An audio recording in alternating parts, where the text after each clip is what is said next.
ముగ్గు వేయడానికి వెనక ఉన్న కథ ఏంటి అంటే, పూర్వకాలంలో ముగ్గు వేయడానికి బియ్యపిండిని వాడేవారు. కాలక్రమేణా అది రాళ్ళ పొడి మరియు సున్నాన్ని వాడడం మొదలైంది.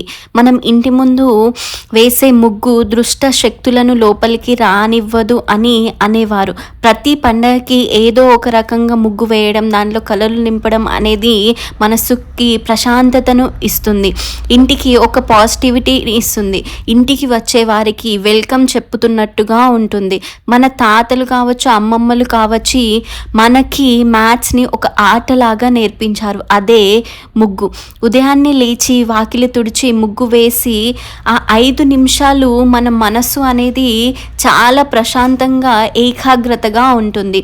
ఇది 4000 ఏళ్ళుగా వస్తూ ఉంది. ముగ్గు అలాగే ఉంది. ఎందుకంటే అది కేవలం డిజైన్ కాదు, అది మన సంస్కృతి, అది మన శ్వాస కూడా.